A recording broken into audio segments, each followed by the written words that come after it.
Welcome to the podcast from the St. Louis Sportists, an occasionally smart, always irreverent look at sports in St. Louis and beyond. And now, your St. Louis Sportists.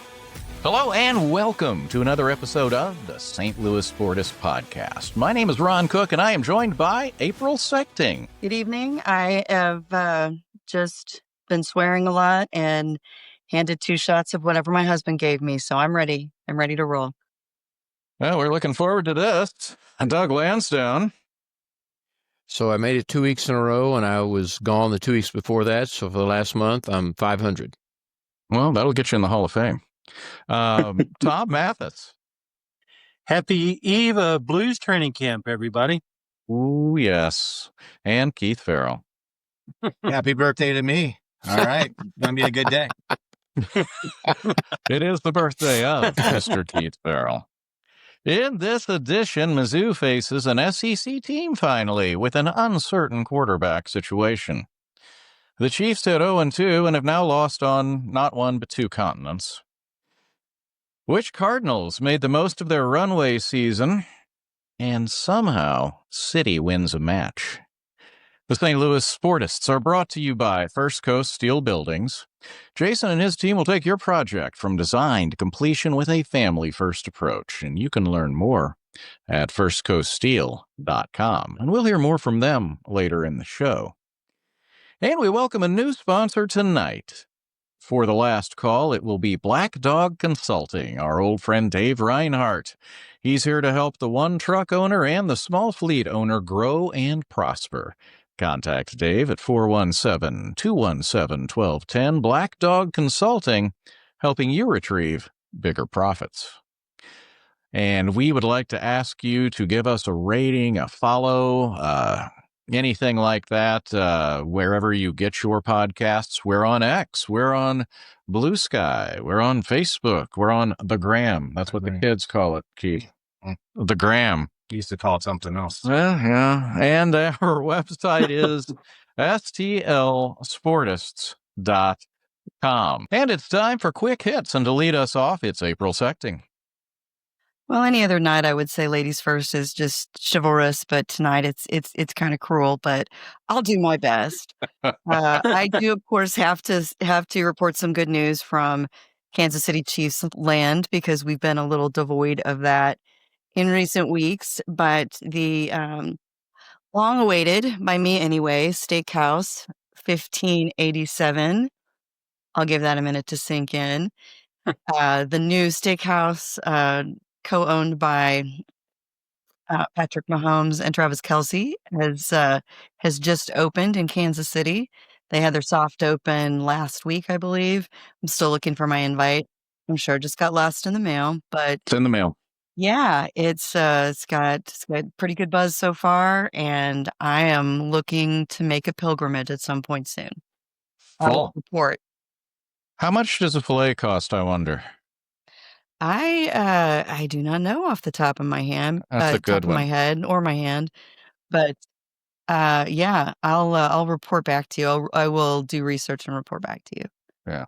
Doug, you just hope this is not like in Major League 2 when, like, Ricky Vaughn goes off and gets in all of his business ventures and starts getting distracted from his pitching. Well, we can't have that. No, True. I don't think so. Doug, what do you have? You know, I have to ask the question right now, is it in the NFL, is it better to be a kicker or a backup quarterback? I think it's a lot better job to be a kicker. Oh, heck yeah. Yeah. Because the backup quarterbacks are plain and they're not very good either, but the kickers are good. This is and actually that's gonna go into mine here in a second. But yeah, the kickers are like we've never seen before. and a lot of backup quarterbacks, my goodness, they're getting their numbers called quickly this year. Mr. Yep, for Mathis? Excuse me. I'd like to touch on the pennant races in MLB. We're down to like the last week and a half of games. We got a couple good ones still going on. Mariners are a half game up over Houston for the division, so that one's going to be fun. Dodgers are only 2 up on the Padres, so that one can still Padres could still come out on that. And then in the wild card, the Mets they're I don't know, they're choking. It's fun to watch. Well, the Mets have But both they're- hands up to their throat. They're making the international "I'm choking" sign right now. Yes, they are. And the D-backs are taking advantage of it. So hopefully they can pass them and knock the Mets out. That'd be awesome. I wonder what the New York Post headline would be if, like, the Mets are eliminated on the last day. That would just be so much fun.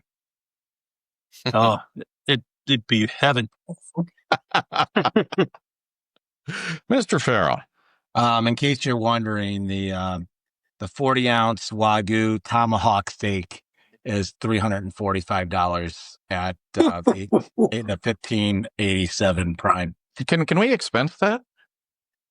Say what the? Ooh, let's talk Yeah. legal They're going to again. walk in. The Sportists will walk in and they'll automatically just comp us. Yeah. I think so. Yeah, they'll start mixing martinis. For the suggestion in April, that was pretty cool. I like that. But yeah, I was looking. I've seen a couple of Bears games since the start of the NFL season, and I've got two takeaways. What the hell is going on with Luther Burden? 2 games, 2 targets. Was he a first-round pick? He ran a kickback. I saw that. They're using him on special teams. Good Lord. Second round pick. And do you think Caleb Williams is looking for still looking for ownership stake since the signing? My word. I don't know. I mean, this is just a recycled story from the last, since 87, 86, since they won. Looking for a quarterback, looking for a receiver, looking for a coach, looking for a defense. They can't put it all together. And this year is no different. Oh, they're in a perpetual rebuild mode. Yeah, perpetual. They're like the Pirates. They're the Pirates of the NFL. Like it. Yeah, since the 80s. Boy. Mhm. So for my quick hit, I am going right back to what Doug talked about, and to me, this is kind of one of the undercovered stories of the NFL. If you were watching the Cowboys and the Giants, Brandon Aubrey, Tom, I know you weren't, but the kicker for the Cowboys hit a 64-yard field goal to force overtime, and they showed the replay. I was watching with Brian and Pam at Joey B's, and they had an angle you don't often see, but it was from the sideline, and that kick went through about halfway up the uprights. So it still had another 7, 8, 9, 10 yards? At least 10. I mean, he crushed it. And so what has happened, and this just blows my mind. It used to be they came out with the K-ball a few years ago, which was a softer kicker, so makes kicking more difficult. Well, then they started giving the ball to the kickers 30 minutes before the game to practice with the ball. And then a couple years ago, they moved that to an hour before the game. They got 3 balls each. And what was so hilarious, and Doug and I were talking about this, Santos of the Bears found the one ball he liked. He was using it. Well, the other team returned it for a touchdown. And then he has to go out and kick a 56-yard field goal and it's with a ball he's never used before. So this year, the NFL, I guess the NFL wants more field goals because they gave each team 60 footballs before the start of the season in training camp. 60 that they get to use all season. The kickers have the footballs that they can use in the games and have had them since training camp. So those things are going to be beat up. They're going to be like toughened up. And I want to go back to my prediction where I said no one would break the record this year, because I think 2 or 3 people might break the record because they're gonna be knocking them in from 70. I'm not kidding. That one that Aubrey hit certainly could have been. And the other thing this changes is how far out you have to defend in a 3-point game. Because seriously, it used to be like, don't let them get to the 35. Well, heck, it's almost about to be the 50. Clock management is going to be the key this year. Yeah. So go figure. That's a lot of kickers playing with a lot of balls for a long time. And that's the kindest thing I can say about that. All of those stats. Was that appropriate? I don't know if that was appropriate. How did I not see that coming? I don't know. I really don't know. I telegraphed that pass like with my entire life. I blame myself. You really should. I blame myself. Brandon Aubrey's story is pretty amazing, and I love that. I mean, y'all know he came from Major League Soccer, and they were watching a game, and his wife saw him miss field goal and said, "Honey, you could miss it better than that." And here we are. So, the loving support of a lady.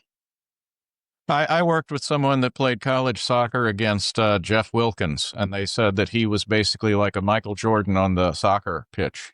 that he was like a midfielder, and he could like bend it and score from midfield, and like impossible to stop. But he knew at the time he wasn't going to make that. He was like, or I could kick in the NFL and make money.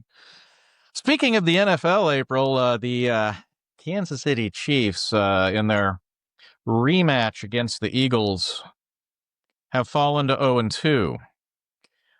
So, as a longtime Chief fan, are you feeling like this is a hiccup or the beginning of the end of the dynasty?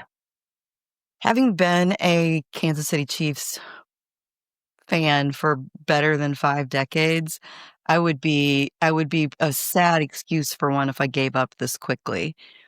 I lived through the 90s and all of those blown chances and heartbreak. I can live on the past 10 years for a little while, and they're still my ride or die. I think it may be a little more than a hiccup, but it's crazy to hear, everybody talk, big all bold headlines. Chiefs have dropped 3 in a row. Well, the third one was the Super Bowl last year. So, I mean, I guess we count those in winning streaks, so we have to count those in losing streaks too, but it feels like a lot of drama. We've got the Giants this week. I won't get ahead of myself, but I will get ahead of myself. That'll be telling. We should show some good stuff against the Giants, and then we'll see. We'll see if it's a hiccup or if it's gonna be a building season, air quote. Mm-hmm. Doug, since April brought up the 90s, I want to go back to the 90s. That was when they had so many quote unquote running backs that Marcus Allen could only get 8 carries a game. I don't see a dominant running back kind of stepping up for them this year. And there's that new kid, number 15. He's been running the heck out of the ball. Not what you're talking about. They, Runs like a scared rabbit. I don't understand why they don't run the ball a little bit more when you have, let's see, Humphrey is the highest paid center in the league, right? And Trey Smith is like the 3rd highest paid left guard in the league. So, I think to give Patrick a little bit of relief, you've at least got to, give it a few carries. So 8 is about what they average right now. Yeah, and I mean, you were talking about number 15 running the ball, April. Heck, I'm about expecting them to come out in the wishbone and just have him go triple option here. He's too breakable for that. We don't want to do that. I don't think we're ready for the nuclear option quite yet. A couple observations is I think he checks off 1 or 2 receivers and looks run. And I think he might be a little shell-shocked. I'm not even quite sure how to say it, but he's almost looking to run earlier than he's looking to pass. I believe I saw the stat where he's 2.5 seconds ball out of hand or run, which is the quickest in the league. That's not good for your offensive line. I think he probably needs to hold on to that ball another half second. Yeah. Which, I mean, if he's releasing the ball in 2.5 seconds and finding a target and a guy that catches the ball, details. But you and your technicalities, Keith. I don't know. I think Mahomes is part of the solution, but I also think he's part of the problem. Next thing you're going to tell me is they have to score more points than the other team. I don't know. Oh, Jesus. Folks, you come to this podcast for that type of analysis. The good news is Mr. Worthy may be coming back on Sunday. Which is amazing. Yeah. After his tight end tried to take him out, in Brazil, which sounds like it's out of a movie or something. So that could help. And the Giants, so they're going to the Meadowlands, right? Yes. Is it still the Meadowlands? I've lost track. Oh, I don't know. MetLife Probably some Stadium. insurance Yeah, company. Still New Jersey. See, I didn't know if that was actually the name of the stadium or if it was like a topographic kind of designation for the area. Oh, it's the Meadowlands. It's interesting because they're showing, oh, there's the George Washington Bridge. No one says it's in New Jersey. No, it's the New Jersey Giants. Overall, we shall watch and see. And in other news, there is some consternation among the league because Mr. Tom Brady, who is a part owner of the Oakland Raiders, dear God, the Las Vegas Raiders, was seen at their last game sitting in the Raiders coaching booth with a headset on. And this is despite the fact that as an announcer, other teams in their pre-production meetings kind of bare their souls a little bit. Doug, that seems, I don't know, that's sustainable. What do you think? So is that breaking a rule? Apparently not, because he did it like right on TV. Okay. Well, I mean, he's never broken any rules. So that's a good point. Yeah. So That's it a must, good it, point. it must be legal. Yeah. Everything he's done is above board for his entire career. Well, and the fact that Las Vegas only netted 3 field goals last game shows how much influence he has in that coaching. Yeah. He probably, after Geno threw that second pick, went up there and said, "What the hell's he trying to do?" That was the headset. Gino, I'm coming in. Yeah. Uh-huh. And Tom Brady has left. And yeah, I remember the concern back when Ozzie Canseco was with the A's that they thought that Jose might go down and switch into Ozzie's uniform and actually get 2 at-bats. Because La Russa was batting them just far enough apart. So yeah, it's hey, Gino looks a lot like Tom Brady. April, it has to do your heart good to see the Raiders in such disarray at this point. The only thing that would make me happier would be if Pete Carroll was their coach. Oh, wait. Fairy tales do come true.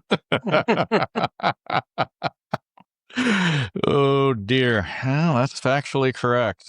He, for better or worse, and at least to this point, worse, is, in fact, their coach. And then also around the National Football League, we have, Doug, you were talking about the quarterback injuries. Joe Burrow with turf toe, which I've heard people say that is not nearly as angry sounding of an injury as it really should be. Yeah. They said that'd be like calling an Achilles tendon injury a roll-up or something. Yeah, it's like a role play. whimsical of a name. My husband played college football in North Texas, and he had a turf toe incident. And let's just say we don't giggle about that in our house. I do not make that mistake twice. It's the real deal. You don't call him T-squared or anything like that? Not no. Hey, get out of bed, T-squared. Yeah, right. What an absolute turf toe. No, I'm not going to use that. Nope. Well, after your kicker comment, you're on double secret probation anyway. All right, so we've got Joe Burrow out. We've got Daniels, who may or may not play for the Redskins this week. Yeah, I'm hearing he's out. They said that he has to practice fully before they will let him play. So that means Marcus Mariota would be the quarterback for the. I almost said it again. I was going to say, are we saying Redskins again? I didn't know. No, I'm just I'm just old school. Well, I said Redskins last week, the Guardians, and then finally JJ McCarthy out. Carson Wentz will step in to run the Vikings. Doug, is this a thing where Carson Wentz could Kurt Warner JJ McCarthy? No. No, Carson Wentz after they watch him go 17 for 41 2 weeks in a row, they'll be begging McCarthy to come back. Yeah, and I heard McCarthy 3 weeks. Is that what you've heard? Yes. 3 weeks. There's like a bye week in there, and they want to give him that full rest. And don't forget, Justin Fields is out was the quarterback for the Jets. And a guy by the name of Tyrod Taylor. How is Tyrod Taylor still in the league? He's been around a long time. Now, Doug, there's a guy that should run the option. I'm not kidding. Yeah.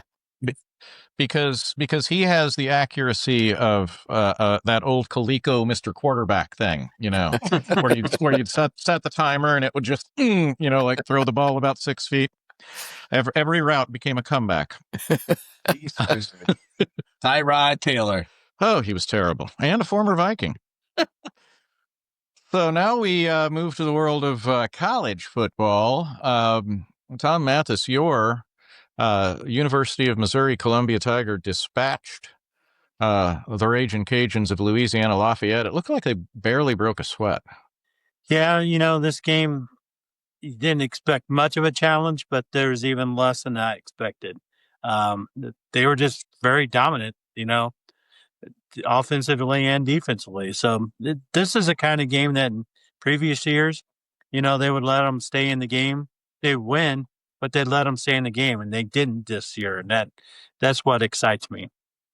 You're having Bowling Green flashbacks, aren't you? Yeah, I think with this Mizzou team, everyone was talking about how good their defensive personnel was, and that they're starting to come together. They are. Game 1, game 2, they're coming together, and that's really promising if you're projecting games 3, 4, 5, 6, because your defense is going to get better the more they play together. And I think, I won't get into the predictions, but I like what Missouri's outlook is right now. Doug Lansdowne, they have yet to play a ranked team. They will not this week. They will not the following week. What are they going to be ready, you think, when they step into some of these big SEC games in the second half of the season? I think they will. I mean, the last couple of years I would have said no, but I'm like Tom and Keith. I like the way they're playing. I like the way they look, and they didn't make this schedule, but they're going to play it, and they should be able to build a ton of confidence coming off that home stretch. And I believe their first road game, that's what, about December 17th, Tom? It's 5 or 6 games into the season, but that's okay. They have Alabama coming to town, so they'll have a couple challenges. And the one thing is, Drink has said this is the deepest team he's had since he's been here. So that if you do happen to lose somebody, he's got somebody coming in replacing them. So hopefully that doesn't happen. But they do have some depth this year. Mm-hmm. I was just thinking about that. And the only concern that I have is, if Fribula takes a hit, is that depth chart at number 3 quarterback going to be effective? So that's my only challenge, since Sam Horn is done for the year. And number 3 place kicker or 2 place kicker. Oh yeah. Well, hopefully they reached out to UCLA or Virginia Tech's kickers this week, because those guys are free to leave right now. I'm not sure how the rules play out, but they have 30 days to transfer. So. Oh, that's right. That's true. Because let's jump down to that one. UCLA fired Deshaun Foster Sunday, and Brent Fry at Virginia Tech. So none of us got the first coach to be fired right. Which I guess it was technically Deshaun. And the UCLA job just doesn't seem like a terribly appealing gig right now. They're talking about a USC coordinator being one of the lead candidates. Doug, have you heard anything else? I hadn't, but I mean, you're right. You think about how far that job has fallen. I mean, you got to look at it. You think Virginia Tech's probably a better job than UCLA. Yes. Oh, yeah. Definitely. Yeah. And everyone's talking about the Shane Beamer return to Blacksburg, which he's got it pretty good right now. He's not going anywhere. He wouldn't go back to Blacksburg for that. For that. So then the problem with UCLA is their NIL. They just haven't invested anything in it, and until they do, they need some of these big donors to come step forward. But they don't like college football, apparently. So They're more worried about basketball. Well, and the other thing, going back to the deal when they said that every school got $20 million to break up, I remember seeing this thing a few years ago that UCLA was had champion level teams in track and baseball and golf and football and basketball. And it's like, okay, if you've got $20 million and you got to spread it out over all of it's kind of different than if you're Kansas, Right. Here you go, basketball. Oh, football. Yeah, sure. Yeah. Right. Yeah. So moving back to an old Big 12 team, April, what the heck is up with Arch Manning?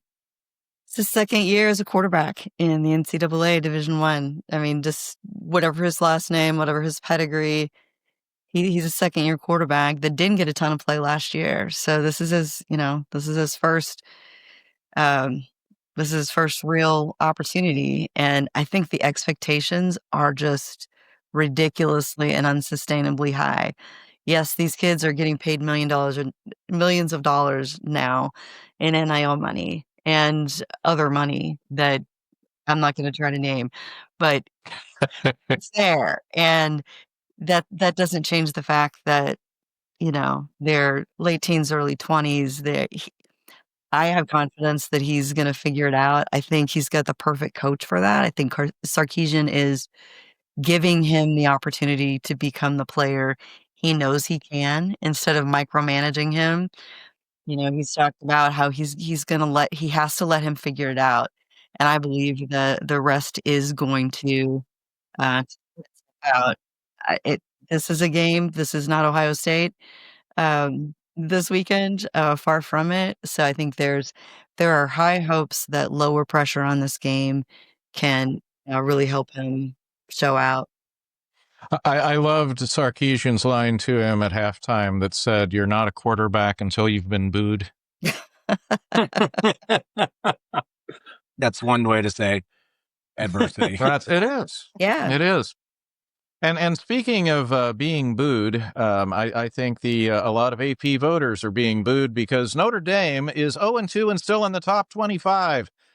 I'm just going to say that they're still in the top 25. The Chiefs are 0-2, and they are circling the drain and will never win another game again as long as there are football games played in North America, South America, or any of the other 12 continents. So, yeah, it's egregious and also not unexpected, but still egregious. If you're a Chief fan and a Notre Dame fan, you're having a rough September. The thing I'll say about it is that they've had two good opponents. It's not like they've lost to Northern Illinois. That was last year. So they have had two good opponents. That's the only thing I can say in any voter's defense. I will say Notre Dame has a favorable schedule the rest of the year, too, as they have a 25th ranked USC team on their schedule, and that's it. Ooh. Things open up. I see Navy, I see Pitt, I see Syracuse, Boise State, Stanford. They could end up 10-2 and in the playoffs. And that's the reason they're going to stay in the That's the reason they're in the top 25. All right. Well, so for our friend Beth Claybrook, congratulations, Beth. You're still going to probably make the playoffs. We're going to take a quick break right here and hear from the good folks at First Coast Steel Buildings. When we come back, April Sechting will step in for Blue Horseshoe and take us through the NFL picks and the college picks. And which Cardinals took off, which Cardinals got delayed, and which Cardinals may have crashed on the runway in 2025. And City wins a match. All this when we come back. At First Coast Steel Buildings, we stand out by combining cutting-edge engineering with a family-first approach to customer service.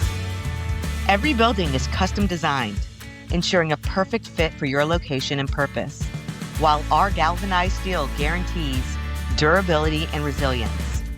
Contact Jason and his team at 912-314-4848 or visit their website at firstcoaststeel.com. From fun to practical to industrial, First Coast will provide a custom solution to any building need. From fun projects like a backyard bar or she shed to an industrial storage unit for your business, First Coast has you covered. Visit their website at stcoaststeel.com or give them a call at 912-314-4848. Discounts for military and first responders. And we are back on the St. Louis Sportists podcast. We have April Sechting, Tom Mathis, Doug Lansdowne, Keith Farrell, and my name is Ron Cook. And now, with Blue Horseshoe Joe Sperlin being on assignment, stepping in as provocateur and leader of our college picks and our pro picks is going to be April Sechting. And before I kick it to April, I have to say, Tom, I appreciate you checking with counsel. This is where I recommend and remind everyone, these picks are for entertainment purposes only. If you have a gambling problem, please call 1-800-GAMBLER. No, yeah, it's more you, No. more you than me. Right. More you than me. With that, April, please save us and take us through this week in college football. Well, I'll do my best. No, I cannot claim to do justice to your resident, gambling enthusiast, hobbyist? What did we decide? Enthusiast is what we went with, yes. Uh-huh. The degenerate gambler, we're not going to say that anymore. Okay. Yeah. Nope. People ask me if I gamble, and I just have to answer only every day when I get out of bed and leave the house. It's really not my world. But we're going to get into the week 3 college picks. First off, we have Michigan at Nebraska.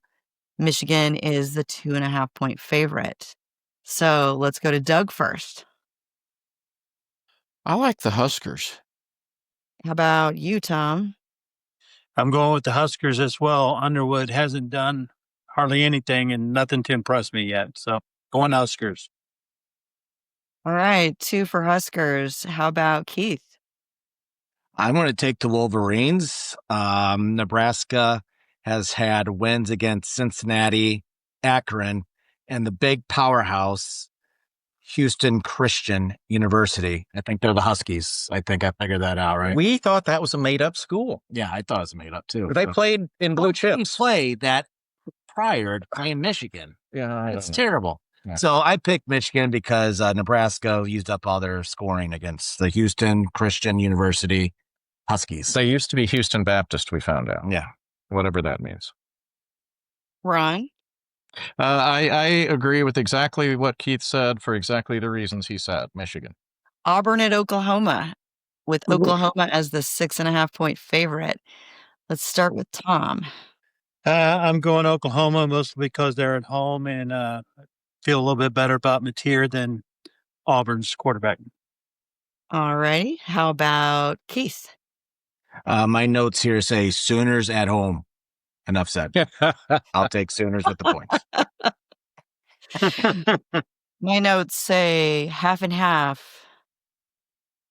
Solid mix. No, it's my groceries. Never mind. Forget it. Let's go to Ron. The NFL college is becoming more like the NFL, and John Mateer, it's becoming a quarterback league. Mateer is going very, very well. Oklahoma, and they cover. Oh, all right. Round it out with Doug. I'm going to take Auburn in the points. I think they keep it just close enough. You know, I like the contrarian. That's something Joe and I definitely have in common. Always want to stir up some stuff. We'll revisit that one. Okay, Florida, Miami, with Miami as a 7.5-point favorite. Let's start with Mr. Farrell. Miami. They slaughtered a good USF team last year, and they're 4th ranked in the country. I think they'll have no issues with Florida. So you're saying Florida? Yes. No. Miami.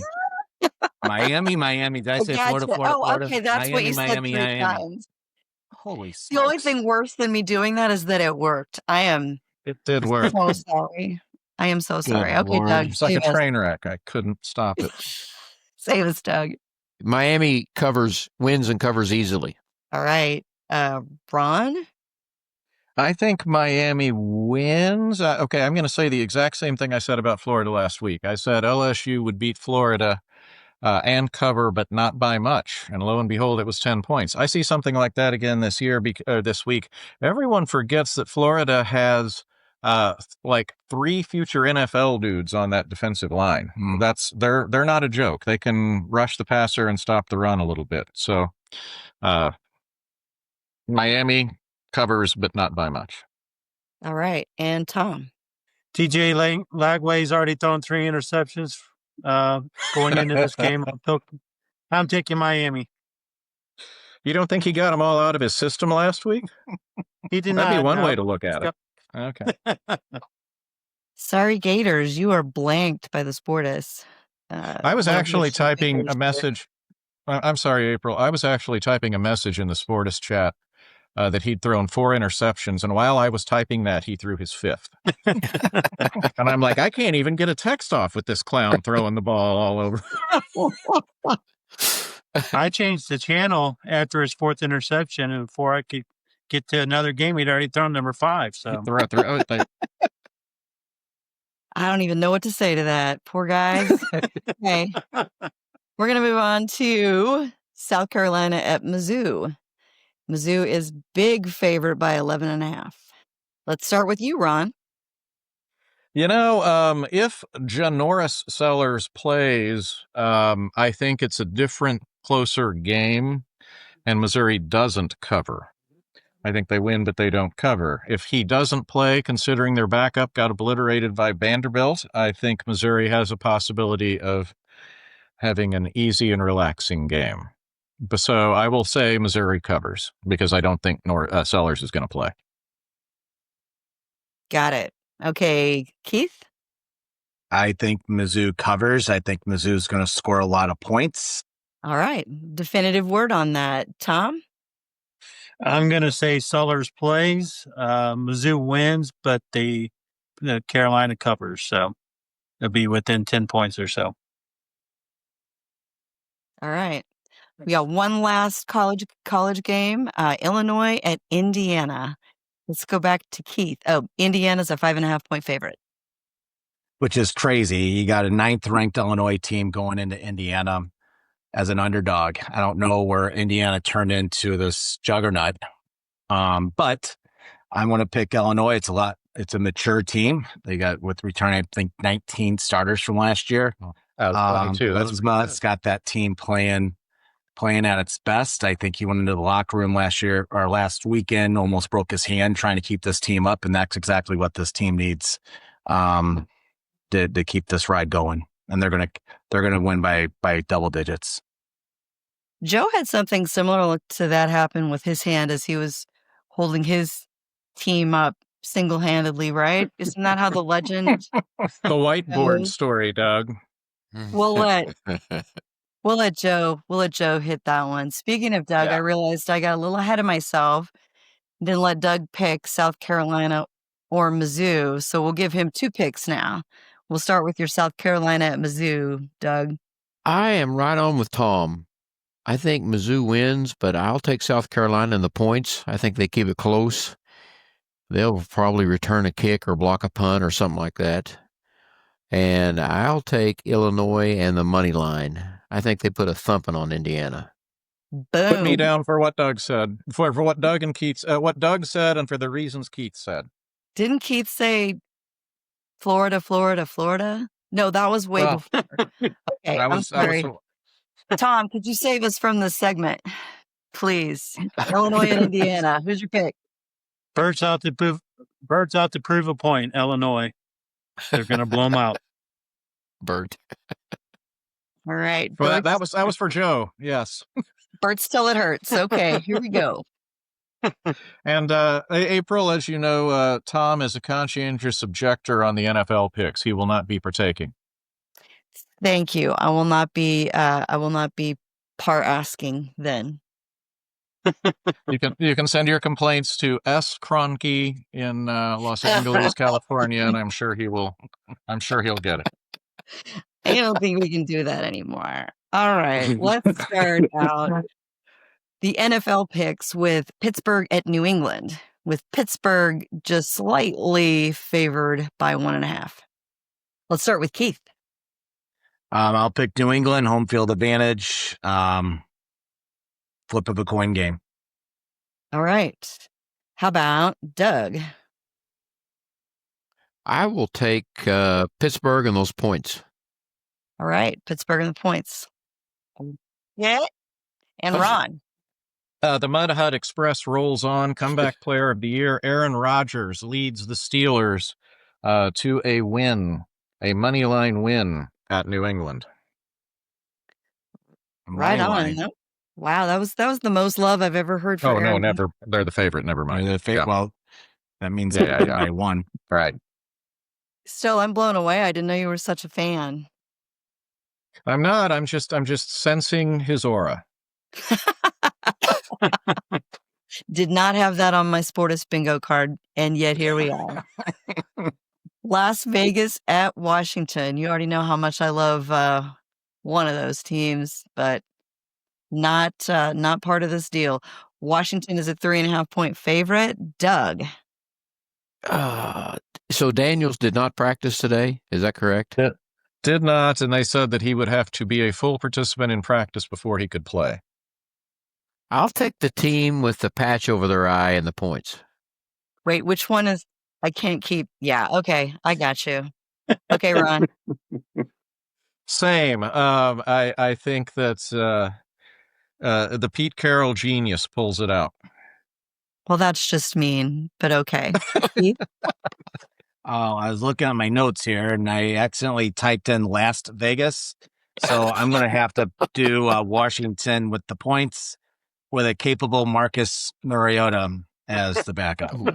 Oh, Slow clap on Las Vegas. That was Las Vegas. brilliant. Absolutely.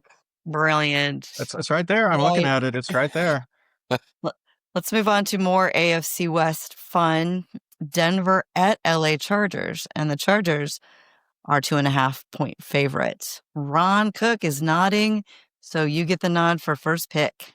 This is going to be a tight football game, and I think the people in Las Vegas are cruel by making it a 2.5-point spread because I think that's about where this is going to come out. I'm giving it to the Chargers, just home field only. I think it's going to be that close. Yeah, that tracks. All right, Douglas. I like the Chargers. And Keith. I like the Chargers. 2 solid wins against Kansas City and Las Vegas. Only gave up 3 field goals to the Raiders. So I think they're clicking on a couple cylinders at least. And so go Chargers. And that's because Ozzie Canseco wasn't in at quarterback. All right. How about Dallas at Chicago? Another tight one. Chicago is a 1.5-point favorite. Let's start with Keith. I don't see what the odd makers see in this game. I think it's Dallas can score. Bears questionable at best. I would pick Dallas on the money line with this one. All right, Doug. I'm right with Keith. I'm Dallas money line. I don't think this game's close. Okay. All right. Are we going to go 3 for 3, Ron? All three of us think the same thing. I think this is going to be, I think by the middle of the third quarter, you'll be saying, is there anything else on? Not so fast. Not really. I just wanted to say that, and I was running out of time. Let's go to Kansas City at the New York Giants. Kansas City, after all the fun headlines, is still a 5.5-point favorite away. So how about we start with Doug? I want the G-men and those points. Ooh, for the win? I mean, No. Yeah. He's just taking the point. Just taking the points. Just taking the Smart. points. Taking the points. Okay. I want the G-men and those points. Let Russ cook. Let Russ cook. Wow. All right. How about you, Ron? Remember the name Cam Scatabo. One I of have our a feeling- favorites from last year. One of our I have favorites. a feeling I have a feeling he will pancake some Chiefs. He scored a touchdown last week, so therefore he's tasted blood. I think, though, the Chiefs end up winning. But like Doug, give me the Giants and the points. Got it. Okay. So we're gaining a little bit of, I'm not going to call it confidence, but at least not abject despair, but you still want the money. Got it. Okay, Keith, let's round this out. For the last 2 years, Kansas City has proven that they can't close out a game definitively. I think Kansas City wins by a touchdown or by a field goal. So give me the Giants and the points. So All right. Kansas City wins by a field goal. Give me the 5.5. Okay, well, you're nothing if not consistent. I will hand it back to the boys of summer and late fall. That would be the St. Louis baseball Cardinals. And Tom Mathis sent a text to our group chat last night and said, I got a great idea. What if we take a look at a few guys, since this is a runway year, and decide, did they take off, get delayed, or crash? And we have 1, 2, 3, 4, 5, 6, 7, 8 Cardinals, 8 key Cardinals, and we're going to talk about that. And since it's Tom's idea, he gets to lead us through it. All right. So this is the group of players that the Cardinals said that they needed to learn more about this year. And we're going to go one by one through them and just see what everybody thinks. First one is Jordan Walker, our right fielder. And Ron, do you think what do you think? Did he take off? Did he get delayed or crash? I'm going to take the answer that probably no one else will. I'm going to say he's delayed. I don't think he crashed because I still think he has a chance, but I'm really concerned by the last 3 weeks when he's sounding more and more like a knucklehead, everything you hear. Yep, I agree. Keith, what do you think?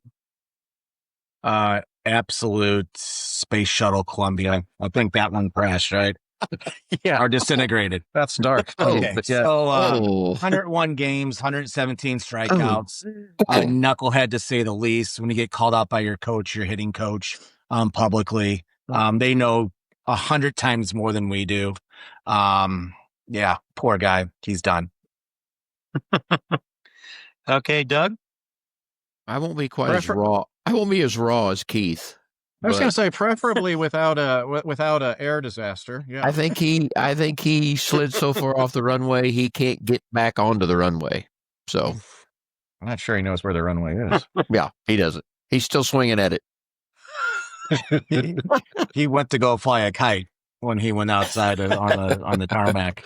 He's like, plane. I will say that he crashed. He never got sent back down to the minors, but he got some rehab time to go back and kind of cool off. And then he came back, hit for a little bit, but then he, as somebody said, he got called out by his hitting coach. So I'm going to say he's crashed. He's got one more year to prove that he can make it before the Cardinals probably do something with him. Next one's going to be Nolan Gorman. Keith, kickoff, delayed or crashed? I think we're in Duluth, Minnesota, and he's delayed on his progression. It was the only thing that gives me hope was you did see some consistent play at third base, and he saw some consistent play for a small stretch while he's at third base every day in the batter's box. Not impressive was his 210 batting average. So I'm willing to give him a chance as long as he has an everyday spot in the lineup, everyday spot trying to get an everyday spot in the infield. All right, Doug? So you're saying there's a chance? I'm afraid that he has crashed also. Okay. Ron? It's time for Dennis Green again. He is who we thought he was. The only reason that I see for keeping him around is this organization has proven incredibly inept at developing power hitters, and he's like able to hit the ball out of the park sometimes. But I would take Crash, though. Okay. I'm going to say he was delayed as well as Keith. My caveat, though, is he needs to lose about 10 or 15 pounds, and he needs to be playing third base. So the other guy named Nolan, they need to solve that issue and then just leave him at third base and just see what he can do, because he did have a pretty good stretch there for a while. So that's what I'm hoping to see with it. All right, we're going to go to our next guy. It's Lars Nootbaar. Doug, take off, delayed, or crashed? Delayed. Okay. Ron? Mushroom Cloud Crash. This guy, if I never see him in a Cardinal uniform again, he and Miles Michaelis are two people I would like to put to sea in a cement bottoms boat. I don't like them as players. This has been I'm one glad of you don't have those a strong feeling. visually, verbally descriptive pods that I have heard. Wow, this is a lot to unwrap. A lot. Keith, can you follow that up? I will say that Lars Nootbaar is the guy who's in the airplane and jumped out with a parachute, and the parachute did not parachute. He crashed, and he's done. Unrecognizable at the end. I don't care how hard the ball comes off your bat if you hit it to the second baseman every single time. I don't care if you swing as hard as you can and your foot is facing the first base coach. I don't care. You got to hit the ball. But I'm going to tell you, his 111 strikeouts in 126 games. This was after a pretty solid start that he had. He's done in my book. Yeah, he's the guy. He is the Thanksgiving turkey in A Christmas Story. He's done. Fried, overcooked. Eaten by the neighbor's dogs. Throw him in the trash can. Strong feelings on Lars Nootbaar. I don't know if I made myself clear. Yeah, work on it. Yeah. I heard somebody say what I think is a good description of him today. He'd be a good fourth outfielder. You can't count on him. He gets injured way too much, and you can't count on him to be, in your lineup every day. I'm going to also say that he crashed. All right. We're going to go with Ron next for Alec Burleson. Ron, did he take off, delay, or crash?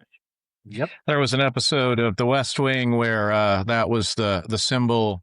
They had one of the people had a relative on a spaceship that was in jeopardy. It was a shuttle, and this was the symbol for someone if it went well. And I think Burleson is what teams are going to look for because he puts the ball in play, he can slug, and I think he's a good dude. And this is one of those things that Keith and I talked about when Contreras went nuts and threw the bubble gum on the field. And you saw the Bat Boys out there picking it up. Burleson was like the only player that went out and was actually like helping the Bat Boys. And that's a guy I want on the team. He took off.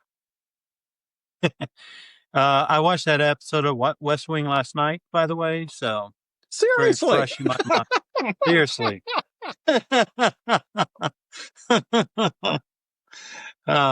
Okay, Keith, let's hear your description.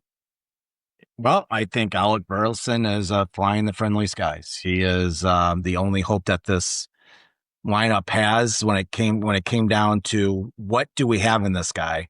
Was he going to be playing first base? Was he going to be playing outfield? In fact, I'm looking at Baseball Reference right now. They have him as a utility guy because where's he going to play? Well, I tell you what, he established himself as a steady outfielder. 17 home runs, 65 RBIs, 283 batting average. That's pretty solid. You know what you got with this guy. Yep. Okay. Doug? I completely agree. I think he has taken off, and I want to echo what Ron said. I think he is one of the really good dudes on the team. Yep. I agree. I think he took off as well. everybody doubted him when he came up because I guess of his body size, but he's a hitter, and that's what it comes down to, and that's what they need in this lineup is hitters. So, all right, Keith, I'm gonna let you start off with Javon Herrera. Perhaps the best raw hitter on the team. From the right side, he's taken off, and I think he established himself. His only issue is we can't find a position for him, and thank God there's a DH in this league now. I think he's got a pretty good spot there. Him and Burleson pretty much have the same numbers, 16 home runs, 58 RBIs. You know, I'm just going to put this out there. There's not one guy on this team that's played more than 135 games, and that's Wilson Contreras. And he's been out for, seems like, in and out.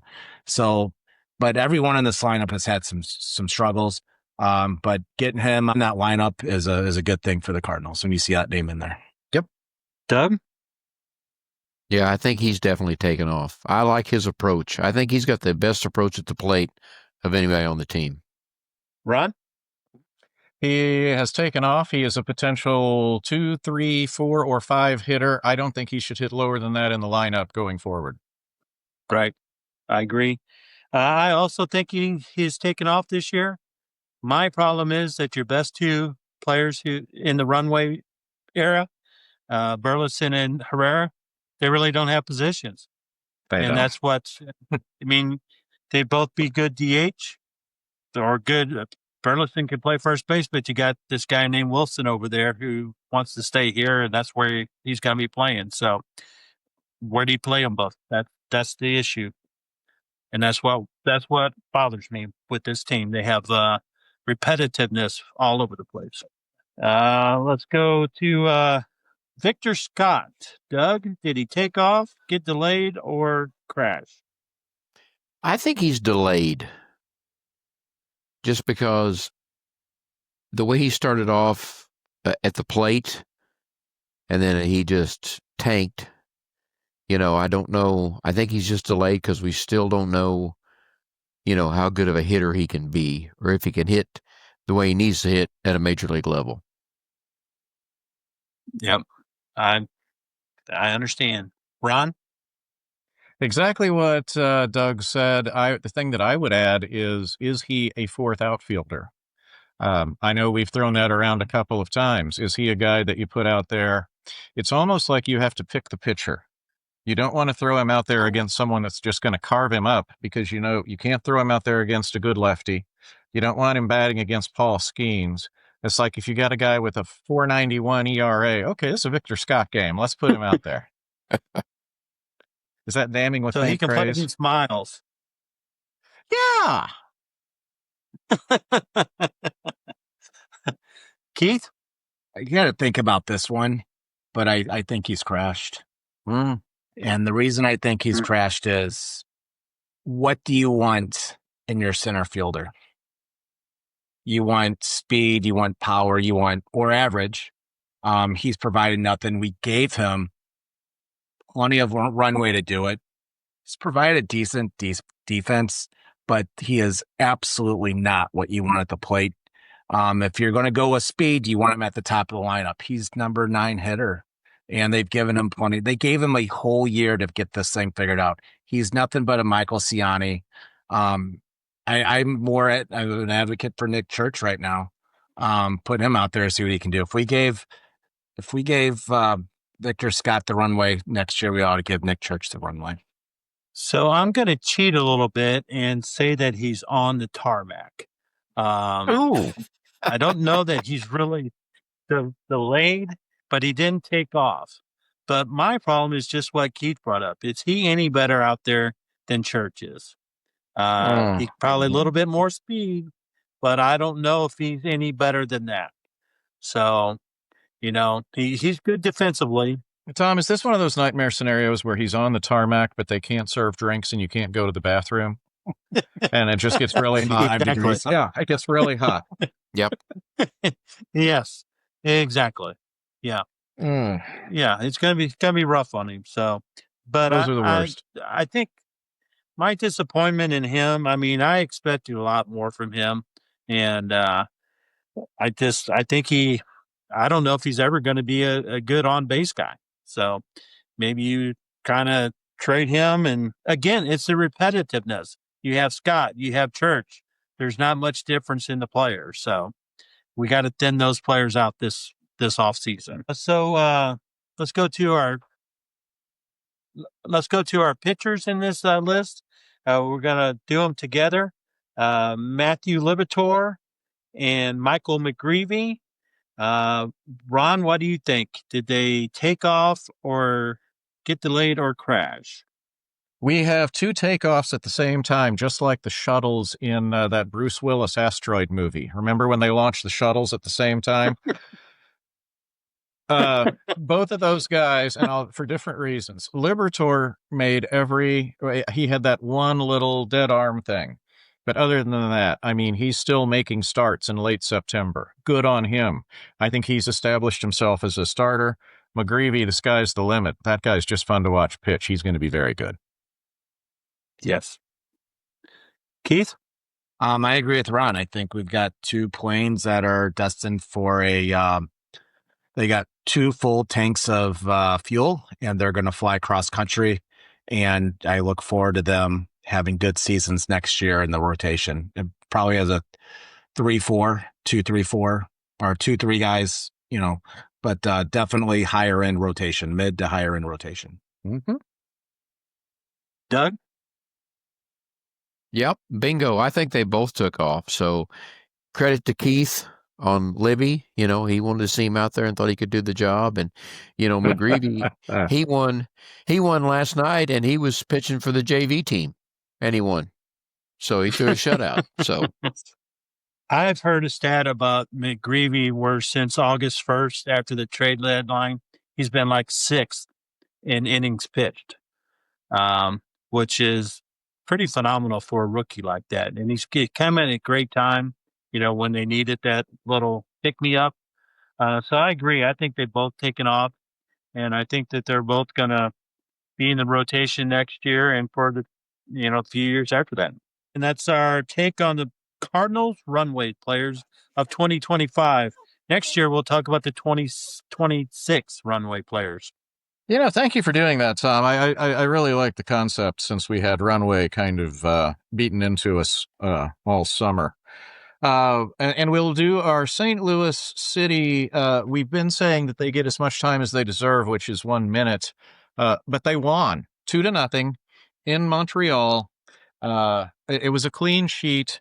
And so Keith Farrell gets 1.5 minutes for City instead of. It was a clean what?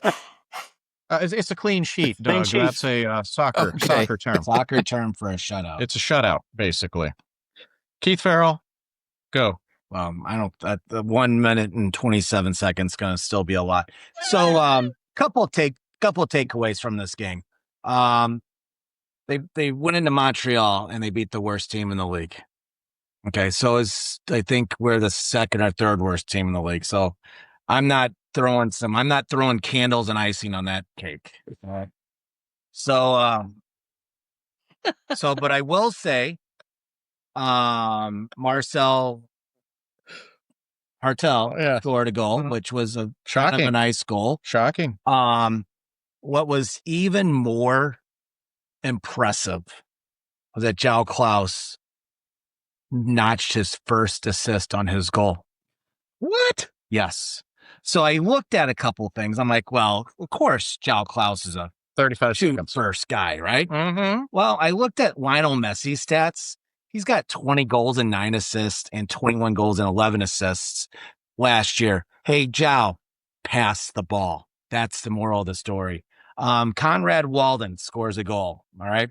The ball just kind of landed on his foot and he kicked it in the net. That's what you get when you're the first round pick of the super draft. Score some goals, knucklehead. I'm done. For the record, with 4 seconds remaining.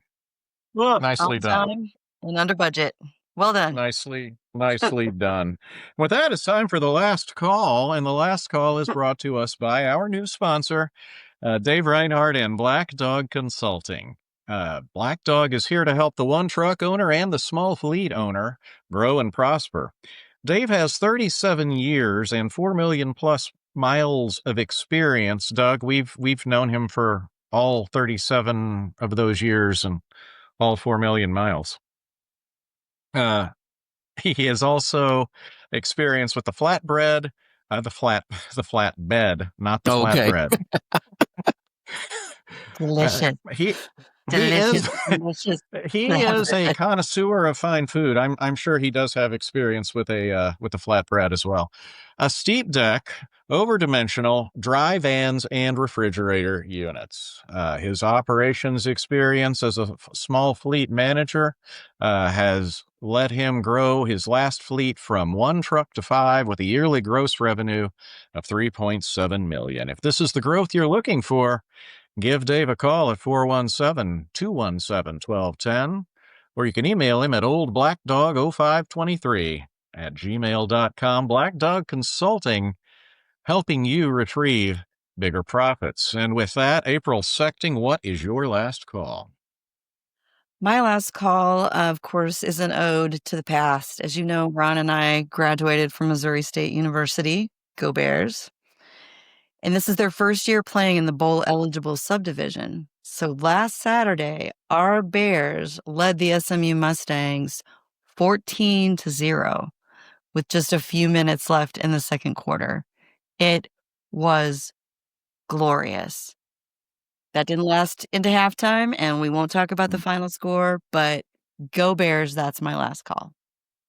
It's like what I used to do on the NCAA video game years ago, you know?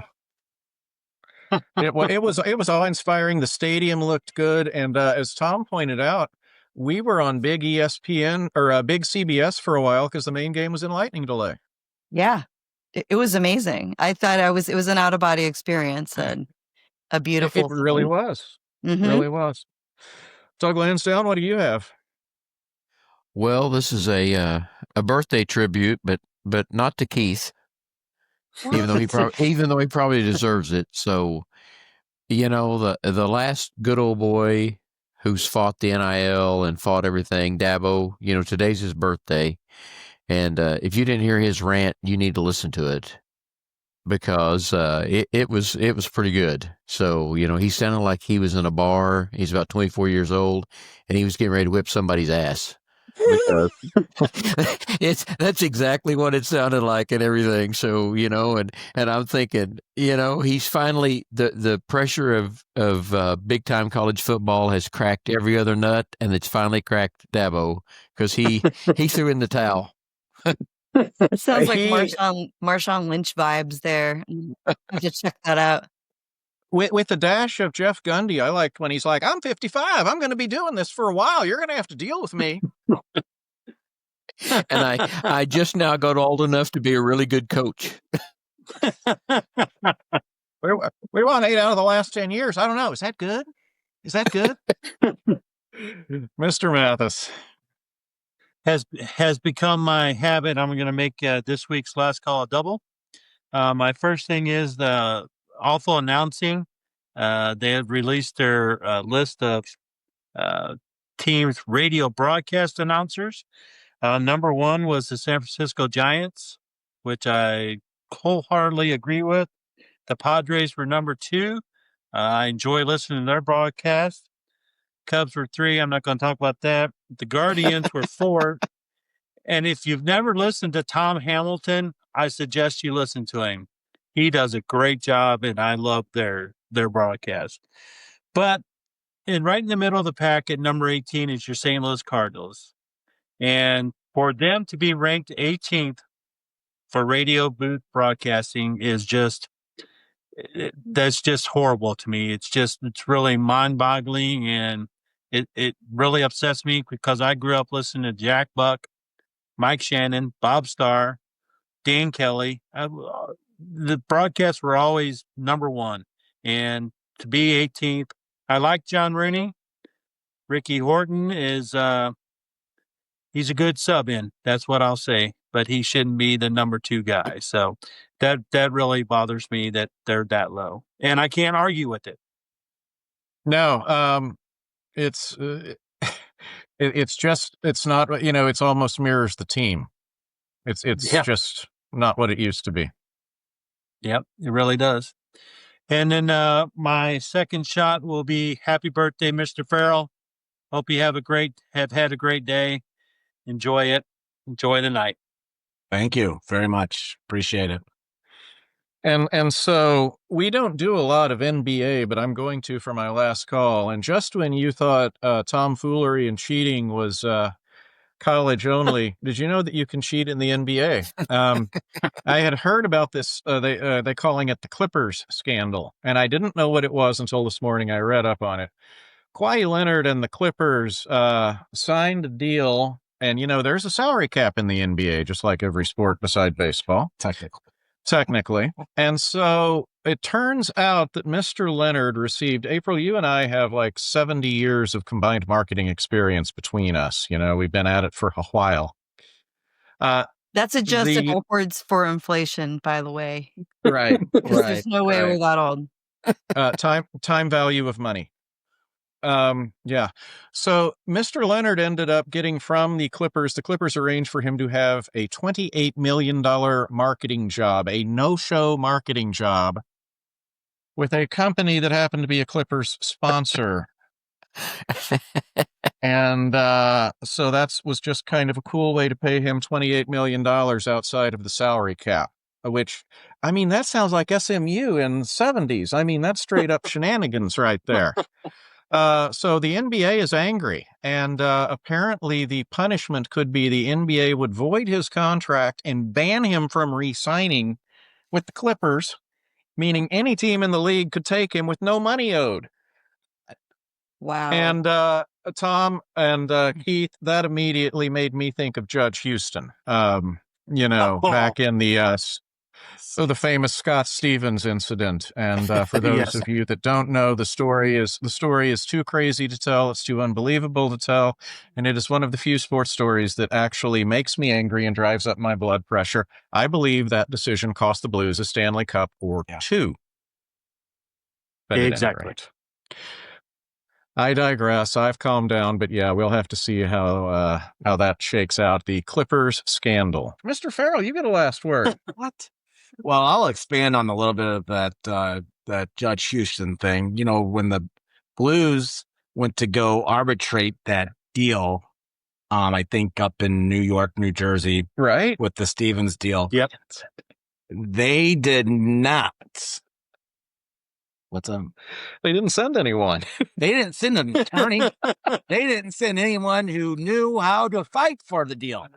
The judge just threw out the negotiating term of Scott Stevens. They were willing to take a box of pucks.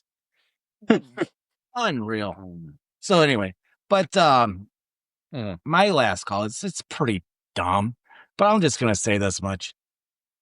It's been hard to watch the Cardinals. Goodbye, John Mozeliak. It's been hard to watch City. Goodbye, Lutz. These are going to be 2 fun off seasons to watch. So next couple of weeks, I'll help that the Cardinals or the City want to with some free labor to help pack up their office. I'm available, and let's just get it over with. Let's start 2026. We're going to be cleaning some house here. Yeah, in 2 of the major franchisees in St. Louis. And you look at it too, actually, and Alex Dean's going to be moving in with a new nameplate on his office here pretty soon too. Yep. 3 new GMs coming to St. Louis. Last call has kind of turned into a jobs board a little bit. You got all that, the free labor that you just offered.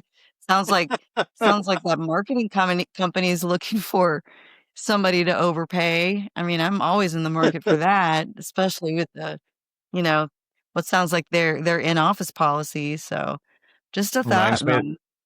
It's just like the old 70s thing they did in Springfield. It's job service, jobs for people, people for jobs. Speaking of job service, looking for jobs, I heard Jimmy Kimmel just got canned. Actually correct. So yeah, there's another one. There's a late night opening. So there you go. With that note, it's late night. We've run long on this episode of the St. Louis Sportists podcast. So thank you again for putting up with us. April Sechting, thank you for joining. Great to be here. Doug Lansdowne. Great as always. Tom Mathis. Thank you, everybody. And celebrating his 29th birthday again, Keith Farrell. 52.